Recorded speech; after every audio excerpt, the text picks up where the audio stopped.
This episode is made possible by our Patreon supporters: Amalia Wild, Julie Gray, Bree Smith, Robin Brown, Janelise Cannon, Jamie Lang, Maria Carla Sanchez, Valerie Jacobson, Jill Harrigan, Heather McKinnon, Chantel Oliver, and Lindsay Cummings.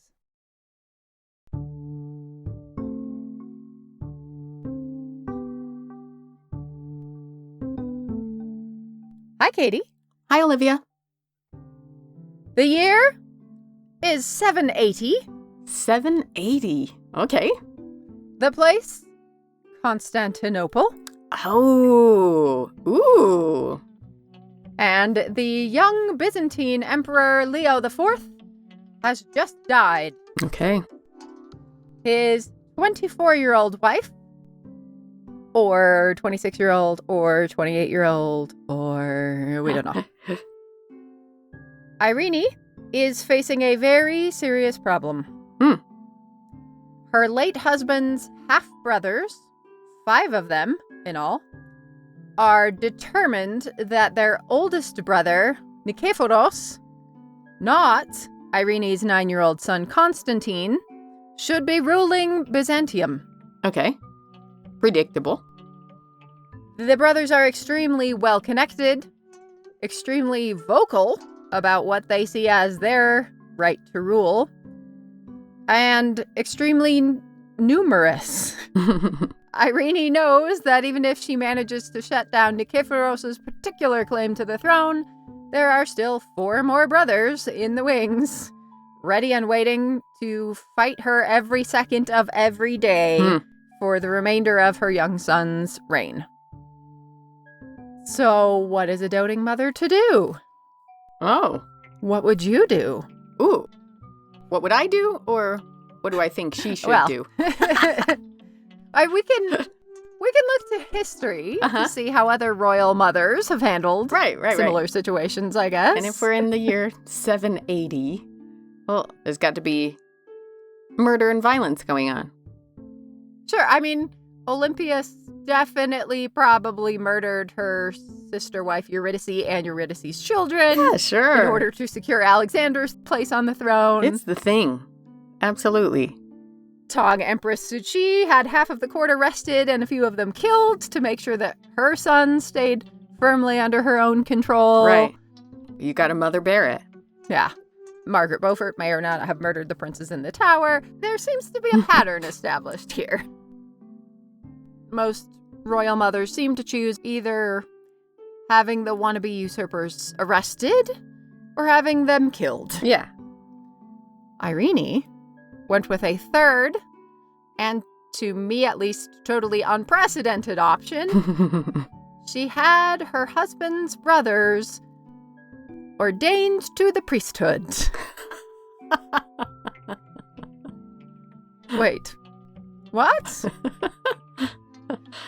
I know. What a move. I promise, listeners, it will make sense eventually. And this moment is the moment when I personally fell in love with, and by which I mean became utterly fascinated with and terrified of, Irene of Athens, first Empress of the Byzantines.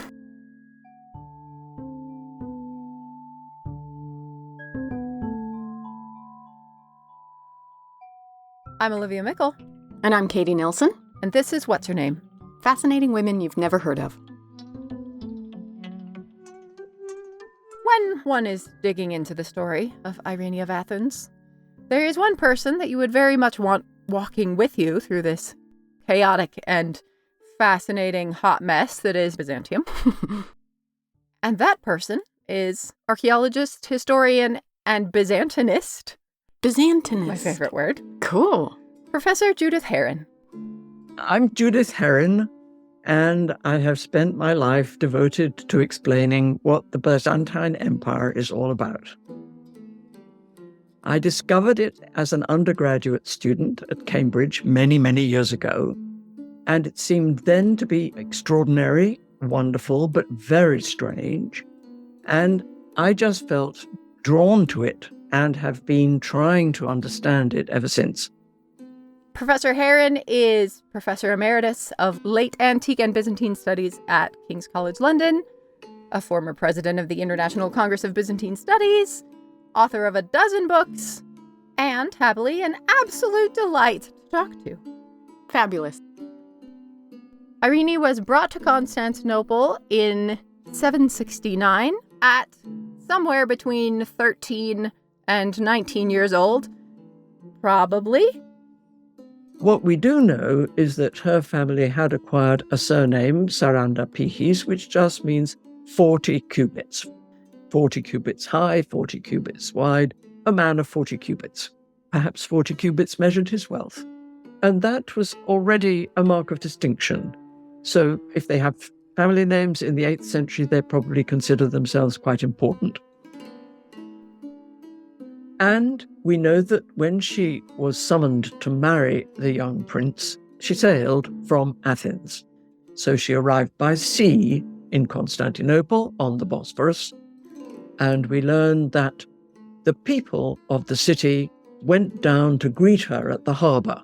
And they sang and danced to welcome the young woman who was going to become the next Empress of Byzantium. But can you imagine anything more extraordinary than probably a teenager, and they escort her to the imperial palace, and she goes inside, and 6 weeks later, she's married to the young prince, whose name is Leo. And in the imperial family, there was a tradition in the 8th century, because the first of the strong emperors was named Leo, and his son Constantine, and then Constantine's son was named Leo after his grandfather, and then Leo has a son, Constantine, etc. So they're all called Leo and Constantine, and Irene was selected to marry Leo, the eldest son of the ruling emperor, Constantine, in the middle of the 8th century. We know nothing more about how she was educated in those 6 weeks, what she was taught, where she lived, what she did. But undoubtedly, she was being prepared for a role as a possible next Empress of Byzantium. And by the end of the following year, she had given birth to their son and the heir to the Byzantine throne, who was duly called Constantine after his grandfather. It's very important to know that in this empire was the eastern half of the Roman Empire, which never fell, which never collapsed until 1453, when Constantinople was finally conquered. And when the western part of the empire collapsed, sometime around the 5th century AD, the Eastern Empire just continued for a millennium.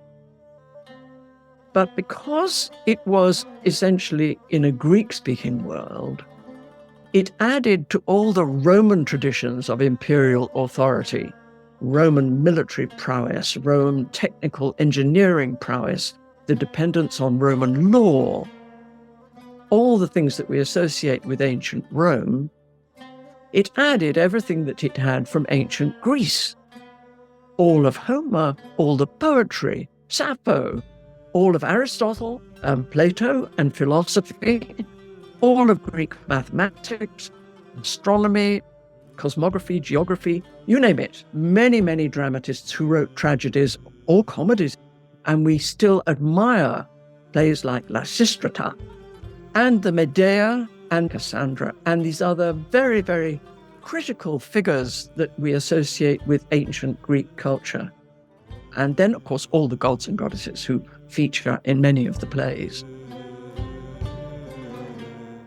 When we consider what Western Europe thinks of as the foundation of its educational system, the Greco-Latin inheritance, which was brought to fruition in the Renaissance by Italian scholars, prodded by their Greek teachers from Byzantium, those we know, and it's only a fraction of what was written in ancient times, we know because people in Byzantium copied them.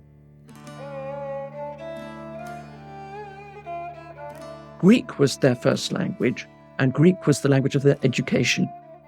And so they also had a very direct access to Christian traditions, of course, to the Old Testament, because the Old Testament had been translated from Hebrew into Greek, and to the New Testament, written in a much simpler Greek. And from the 4th century, Christianity was the third of these basic elements in the Byzantine makeup: the ancient Greek, the ancient Roman, and the earliest Christian traditions. And they all came together in a very powerful synthesis of a culture that was open to ideas from outside, but which had a very deep well of information on which it could draw. It was an extraordinarily powerful empire, and it became the object of scorn and distrust among the powers that be in Western Europe, notably the popes in Rome, who distrusted the Greeks in Constantinople because they were Orthodox Greeks and they had a different liturgy and they observed different dates and different rituals, and they also disagreed about certain very fundamental theological arguments. And in the West, political leaders were jealous, plain just jealous of the wealth and the power of the emperors ruling in Constantinople.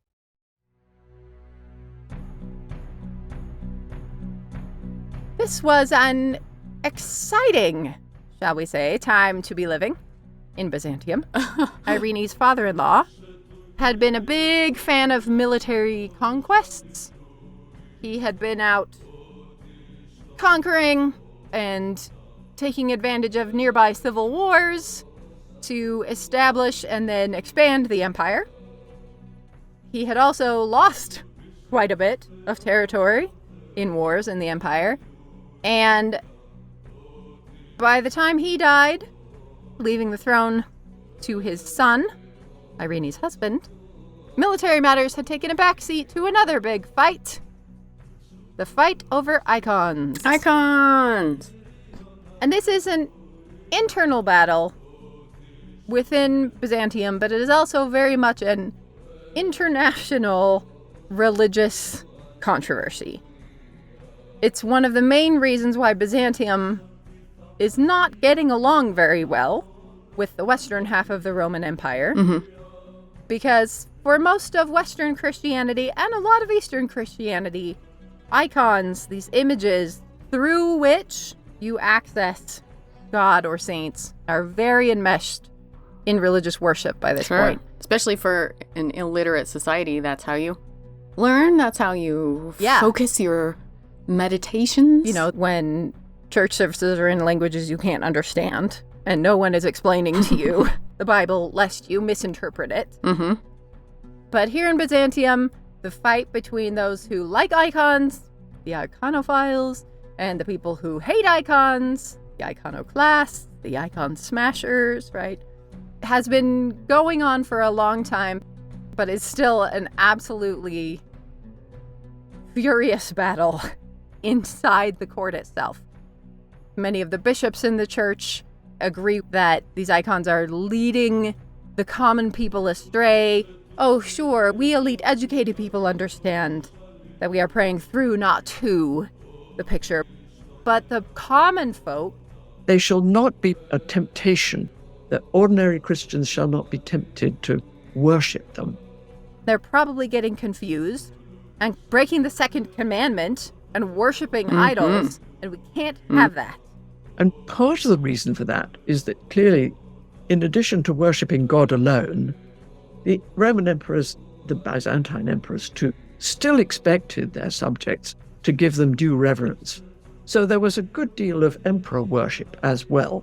Irene is either an iconophile or sees iconophilism as a better international political move. And we don't really know what she thought about it. Perhaps she may have felt very strongly about icons and icon worship, but we don't really know that. She saw it as an error or just an inconvenience for her, or possibly wrong theology. This could have just been an entirely political diplomacy move. This is making them look really bad and making them very unpopular with pretty much all the rest of Christendom. And that's not a great idea when you are also dealing with wars against the Islamic world to also have all the Christians angry at you too. Plus, Byzantium has some of the greatest icons of all time in art history. Their gold mosaics, they are the most stunning icons. So to destroy them would be tragic, she said from the 21st century.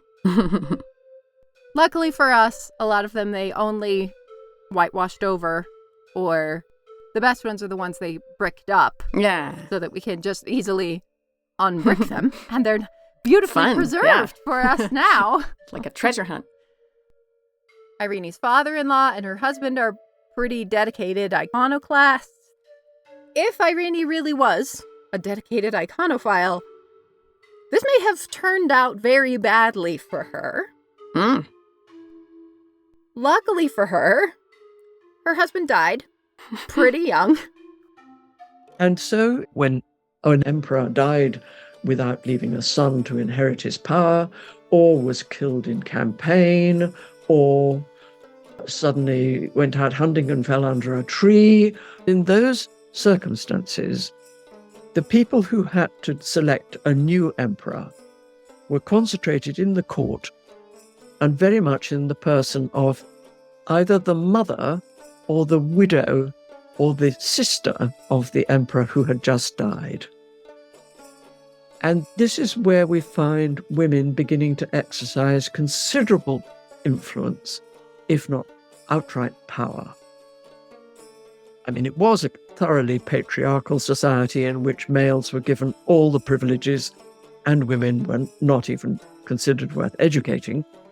But nonetheless, there were occasions when imperial relations of the deceased emperor could actually say, I think that so-and-so should be emperor.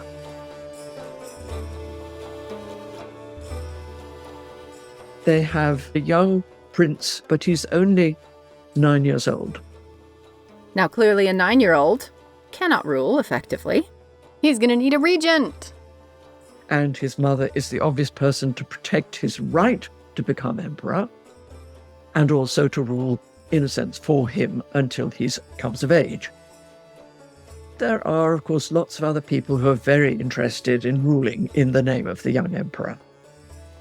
And the Empress Irene, widowed but still quite a young woman, has to make some sort of arrangement with them, negotiate a sort of council of regency. It must surely involve the head of the church, the patriarch, and probably all the most important advisors to her husband who want to make sure that things continue in the right way. And she's got to keep the religious authorities on side because it would be a terrible mistake to quarrel with the church, which is a very powerful force in Byzantium. The head of the church, the patriarch, lived in Constantinople in close proximity to the emperor in his palace. This relationship between patriarchs and emperors is, of course, often a very fraught one. Who has what power? Yeah. One of the very first things she does is decide to internally reform the church and get rid of the iconoclast, hopefully, once and for all. To do that, obviously, she's going to need a patriarch who is going to be on her side. And so she chooses her chancellor, who's not even ordained. This is unheard of. You can't just take the head of your civil service and make them the patriarch.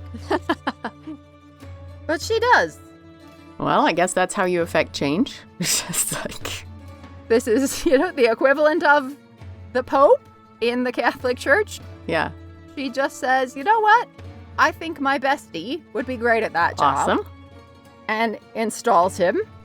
That's a very Henry II move. Or I guess Henry II was copying her. She did it first. Yes. She innovated. Putting your bestie in a position of power. No one had ever done it before her. But it worked. And she's just said, okay, Tarasius, now you've got to go and take over the church and be head of the church, because that way we shall be an absolutely powerful force, much, much more powerful. And we will be able to change the iconoclast policy, which has been keeping us on very bad terms with the other Christians of the East in areas of Syria and Palestine, where there was strong support for image veneration, and with the popes of Rome, who've also come out very strongly against iconoclasm and believe in the importance of images in churches, and with the people in Northern Europe under Charles, who's going to become Charles the Great, Charlemagne. And it's high time we got rid of this iconoclast era. And I think her decision to appoint somebody from her own civil service who was not in any way qualified to be head of the church, that to begin with was a unique novelty in Byzantium. So she's really stuck her neck out here.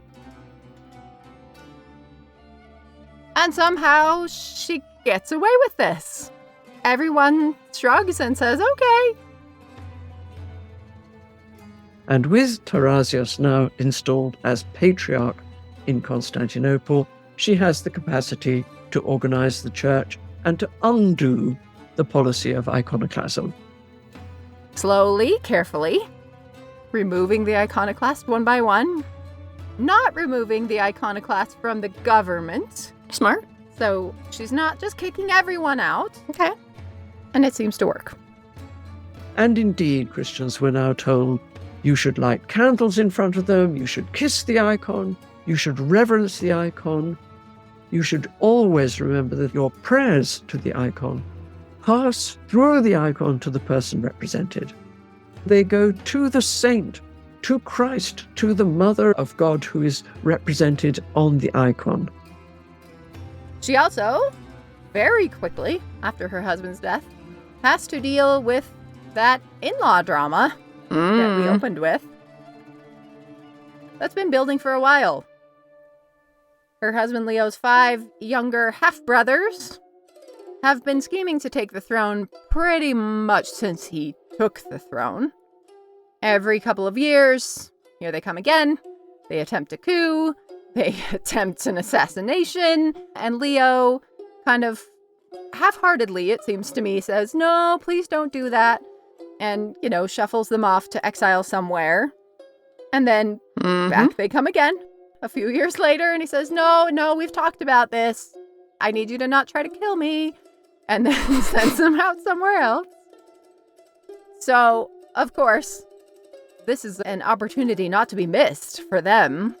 They all wanted to be emperor, but particularly the eldest, Nicephorus. There were 5 of them, and one sister, half-sister, who became a nun and seems to have been a very remarkable person in her own right. And these figures hovered around the throne, insisting that they should have inherited power and that her son was not in a position to be emperor. They would take his place, or rather, Nicephorus would take his place. And she had to take steps against them very early on after the death of her husband, Leo, in 780.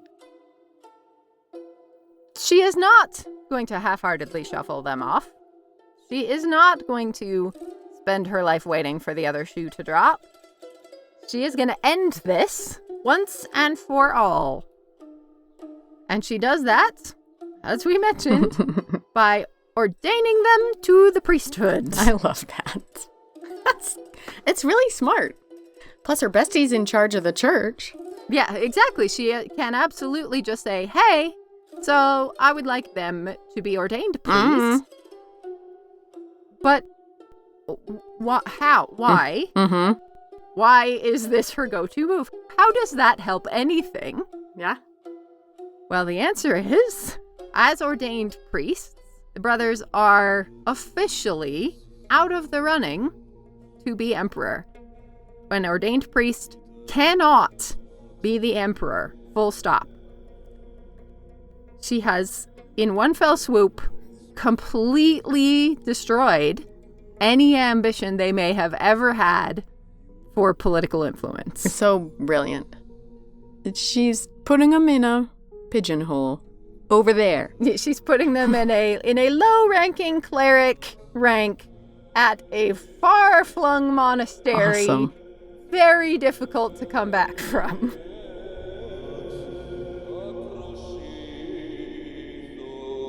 But before sending them away, she forces them to publicly perform the communion service at the Hagia Sophia on Christmas Day in front of the entire empire and every member of the aristocracy.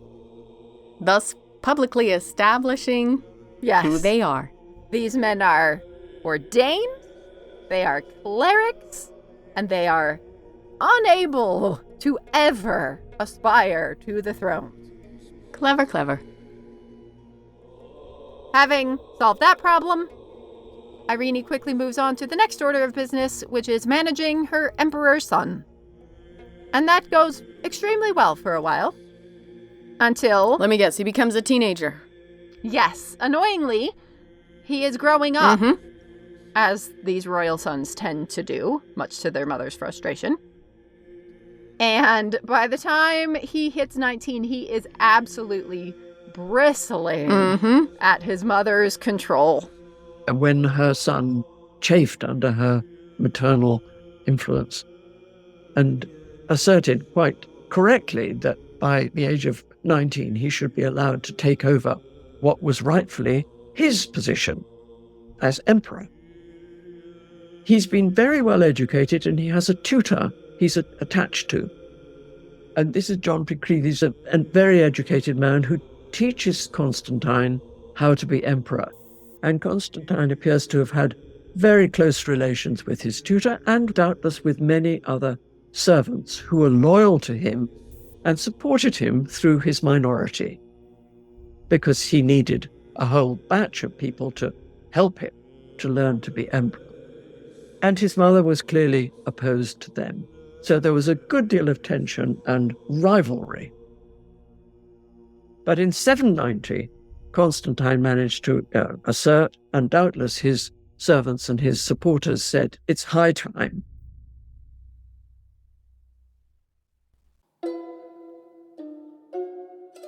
Irene is behind the scenes, still very influential, still a huge force to be reckoned with. But she has realized that she had to let her son Constantine become Emperor Constantine VI.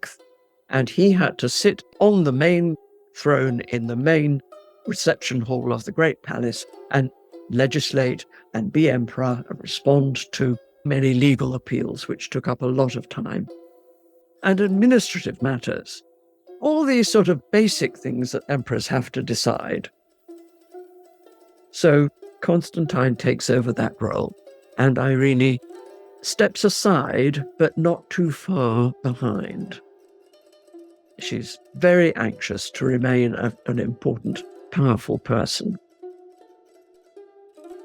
She has, many years ago, arranged her son's marriage. Originally, she had arranged for him to marry one of the daughters of Charles, King of the Franks. Oh. Folks may have heard of him, founder of the Holy Roman Empire, aka Charlemagne. That deal breaks up fairly quickly. I'm speculating that perhaps Irene had heard the rumors of Charlemagne's infamous hot tub parties with all of his own daughters. Ew. Maybe it's just a political decision. His mother had arranged his marriage, and the lady he married, Maria, was undoubtedly a lovely person. She gave him 2 beautiful daughters, but no son.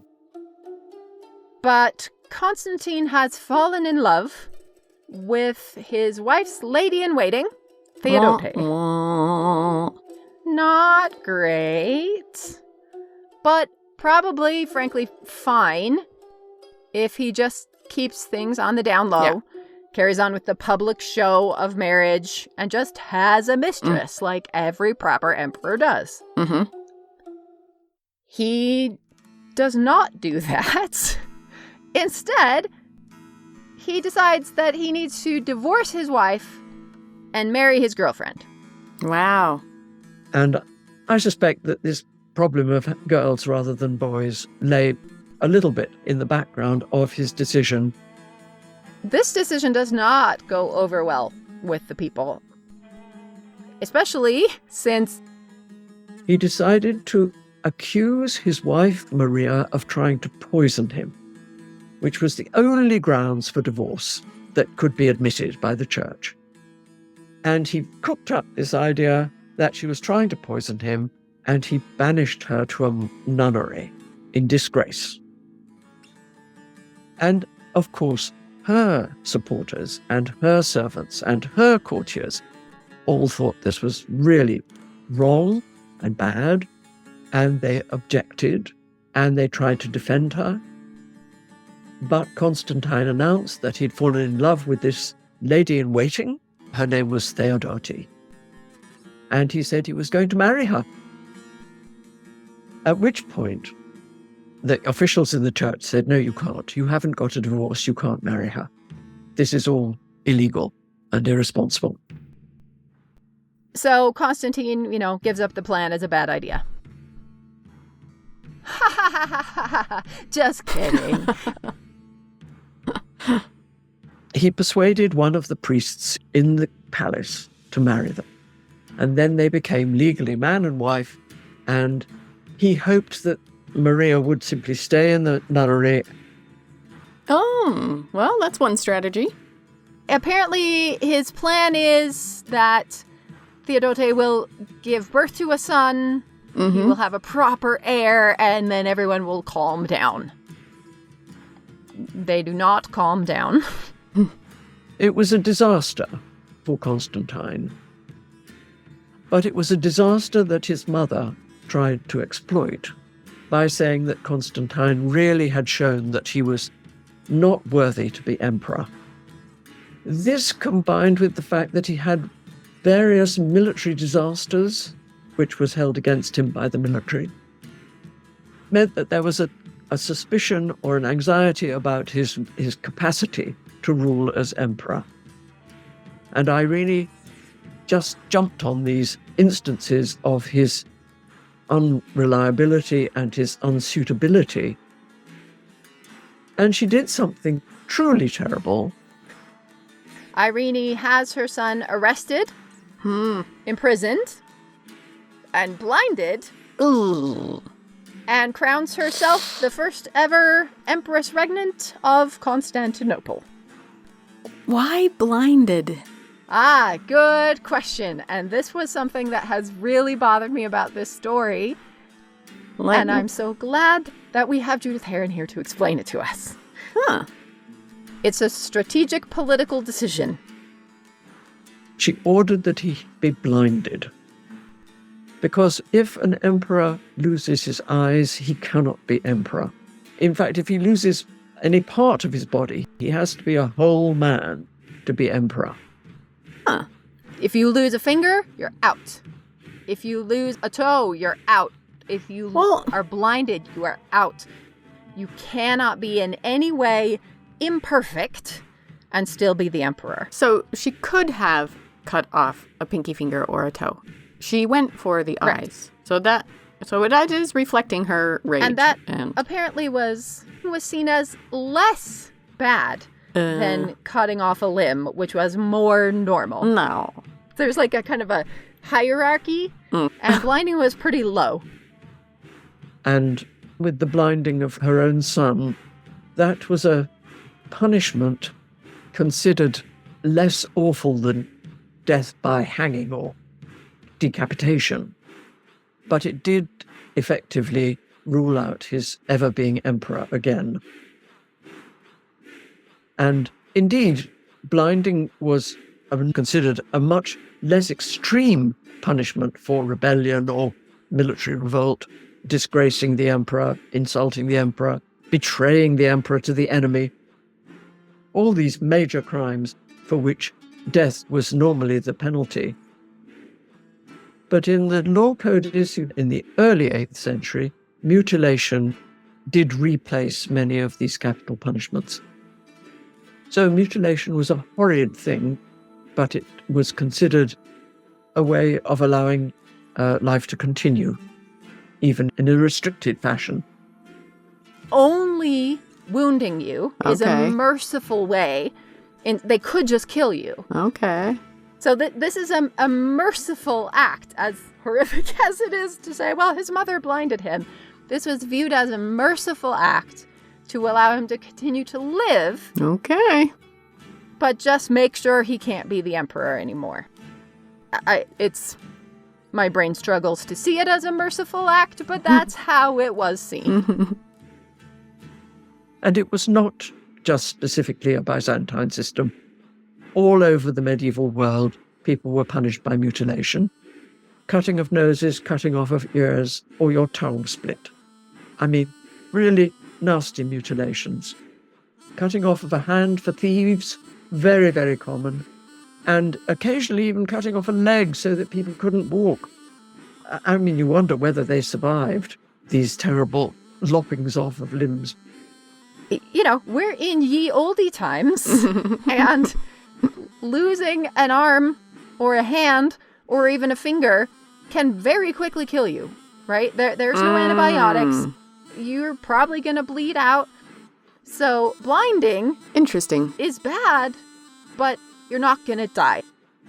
I mean, I'm sure in the monastic herbaries, they had ways of checking blood flow. They learned a great deal from ancient Greek medicine about the use of herbs.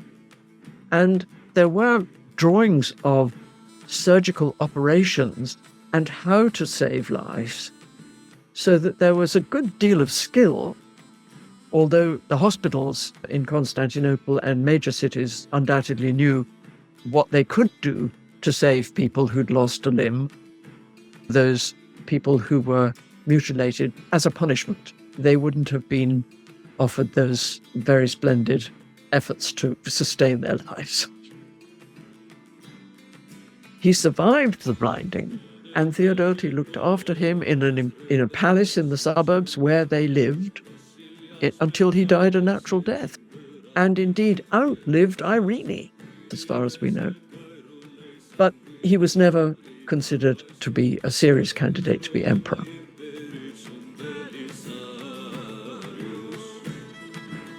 And so, Irene has successfully installed herself as the first female ruler of Byzantium. Did she get away with it because people loved her so much? Like, was she super popular, or?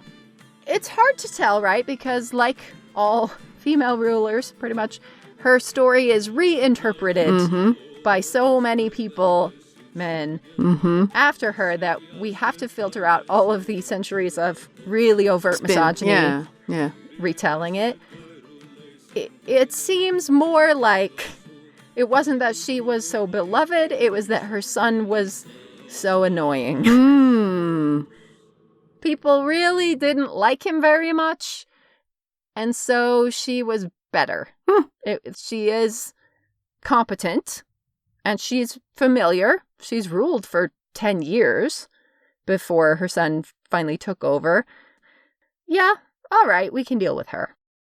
Once the Empress had declared herself the sole ruler, as she did in 797, and she became the only person represented on the imperial coinage, her image on both sides, and no association with the previous dynasty, because she didn't want to have anything to do with her in-laws, and no association with God in the form of the hand of God descending over her crown, which had been a very traditional way of representing empresses as endowed by God's authority. She just put her own face on both sides of the coin. But despite strong efforts to build alliances, keep her grip on the crown, it is really hard to do that in this still very male supremacist culture. It was very hard going because although she had the church on her side, she had firm support in the church because she had restored the icons to places of great authority. And we do see a very interesting development. She not only builds a palace for herself and churches and supports churches and monasteries, but the main thing she does, which is novel on the scale on which she does it, is to endow philanthropic institutions. In Byzantium, there was a very developed medical service with hospitals mainly attached to monasteries, and an enormous orphanage looked after Greeks who'd been displaced by the Arab conquests of the Near East, Egypt, Syria, and Palestine in particular, who fled to Constantinople. And these children were received into the orphanage and very well educated. And they eventually become some of the most famous and excellent schools in the entire empire and the region. All the cool kids go to these schools. All the great thinkers of Byzantium future will come out of these orphanage schools that then become sort of a public, in the American sense, school available for all that become exceptional institutions of learning. By the 12th century, some of the greatest scholars whose writings have come down to us were teachers in the orphanage. It was a very major institution. Irene thought that she could also add by building institutions where elderly monks could retire when they really couldn't keep going with the liturgy 6 times a day and all the fasting. And many of them, if they got ill and could not be healed, went into these hierokomia to live their last days. And many important people ended up in these institutions where they were looked after. But of course, somebody has to fund the staff who look after them. She realized that those who came to Constantinople and died unexpectedly in the city had to be buried. And she set up a cemetery for those foreigners who died in the city. And in these ways, she established new institutions which had their own staff, which had their own funding, and which looked after elements of society which had not been given sufficient attention or assistance. Establishing what in modern feminist terms we call a feminist ethic of care in the empire. The idea that the money of the empire, the tax money, the force of government should perhaps be spent on making life better for the people who live there instead of just conquering more land. Radical. Yes, very radical departure from... This is an empire that casts you aside if you lose a toe. You can no longer be the emperor. And she is saying, what if instead we care for the sick and we care for the elderly and we care for the orphans and the ill? And what if we restructure our society away from sort of this kill or be killed to a take care of people model? Which, of course, I'm a big fan of. Of course. Irene left her mark on these institutions, although her detractors said it was a waste of money and she should have been spending on the military and doing more sensible things. And, of course, her armies failed to defeat the Arabs, then led by Harun al-Rashid, a great leader who conquered Jerusalem and was a very, very major figure in the military history of the Middle East. Her armies failed and she had to negotiate a peace which involved a tribute, which was very expensive and humiliating. So it's said that her foreign policy was not very successful, but she did correspond with Charles in the Franks, and she'd corresponded with the popes, and she did hold up a sense of the imperial power in Constantinople as a great force for Christian good, for Christians' cooperation. She is even rumored to have proposed marriage to Charlemagne. He of the hot tub parties. And there is a hint, which I firmly believe to be true, but it's very difficult to prove. But there's a hint in one of the communications that she sent a letter to Charles saying, "King of the Franks, why don't we negotiate some form of marriage of convenience? You can be king over all the West, and I will remain in Byzantium. And we will be allied, and we will be Christians together against these forces of Islam, already divided, of course, in their different sects, but nonetheless pressing constantly on both Charles's and Irene's empires." Many, many historians dismiss this as a completely wishful nonsense, just a mythic story. But I can see that Irene, in her determination to rule alone, and finding it quite difficult being a woman, I can see that it would have been something that she might have dreamt up, another way in which she was trying to assert authority and to show that what happened in Byzantium was important for the rest of the world. She thought she might indeed make friends with Charles rather than have him as an enemy. It would be great if we could be a united front. Sure. You have that half of Europe, I have this half of Europe. That would have been amazing. I kind of wish they would have done that. Yeah, I mean, Whoa. It would have been a completely different history. Very. wouldn't it? Wow. And she's coming from a position of strength. Right now, we forget it, but she is the strong, stable kingdom here. She is the kingdom that will continue for another, spoilers, 700 years after Europe falls apart 16 times. So it's not a completely wild thing to consider. She may have proposed. We don't know. There's a flourishing of education, of intellectualism, of culture, of health, of social welfare. They are not super appreciated by the still extremely patriarchal system around her. She's not smashing and seizing nearly as much as the courtiers would have hoped. She's hardly enlarging the empire at all. And only 5 years after the dramatic ousting of her son, Irene herself is deposed by, of all people, her own Minister of Finance. Wow. The finance minister had finally decided in 802 that he could stand it no longer. And so he rebelled against her authority.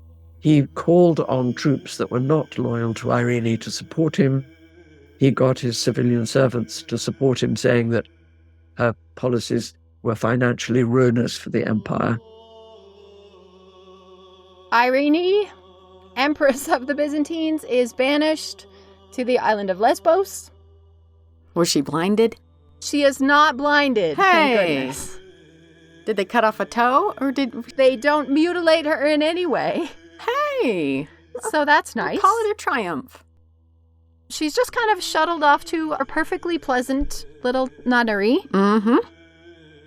And he sent her into an exile in a nunnery, which was not a punishment in the sense that it was uncomfortable or unpleasant.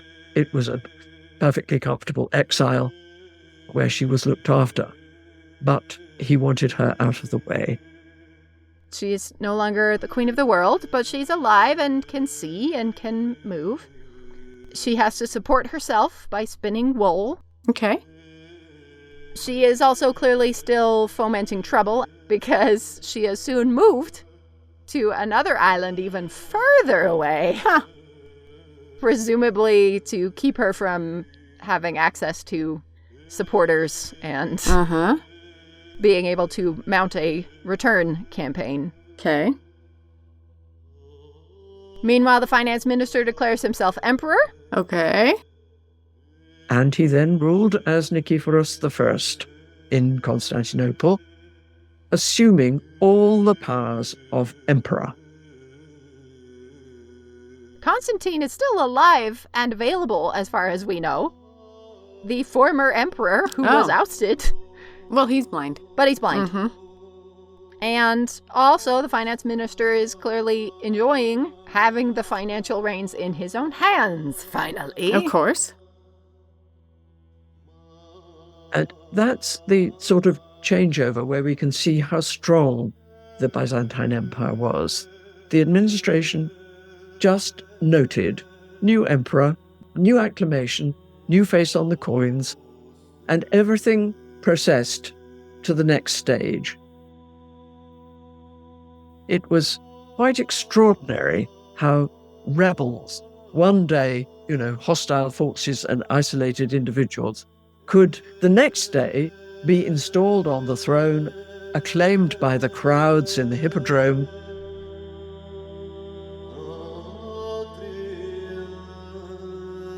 Irene will die quite soon in her exile in a nunnery.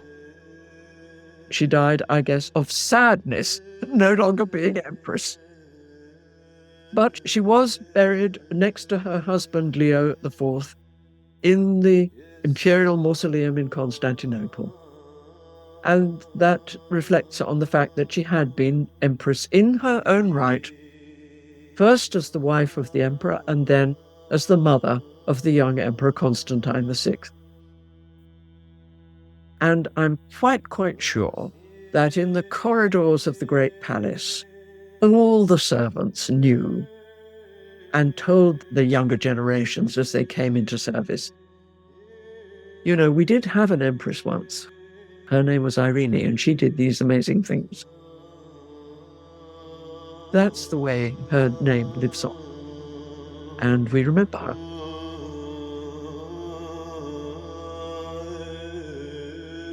Of course, for centuries after, men writing about her cast her a certain way. And then feminists rediscover her story and cast her another way. And people are starting to kind of untangle all of these narratives and try to figure out another way. How do we feel about Irene of Athens? Can you be proud of an empress who blinded her own son? How can you reclaim this woman's story? And how should we be framing her life? And it's a fascinating discussion.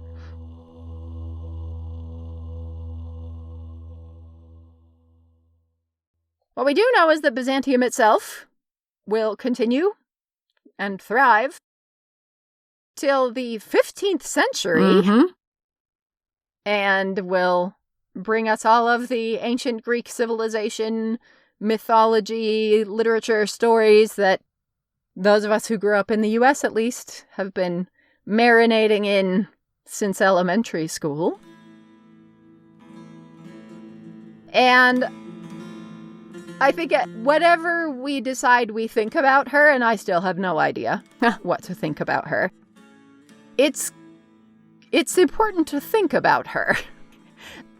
This story is bizarre and fascinating, and even though it is maybe a tiny historical blip in this massive, long empire. Well, amazingly, it's also an archetype. It's also the royal story. Yes, it becomes sort of a fascinating precursor to... Oh, somebody wants a divorce? So many Shakespeare plays. Yes. The dissolution of so many royal households. Yeah. So many religious wars and political implosion. It's got it all. I don't know that I can say, yay, Irene, but I can definitely say, yay, figuring out what on earth happened here. Irene. There we go. There's your homework, kids. Irene.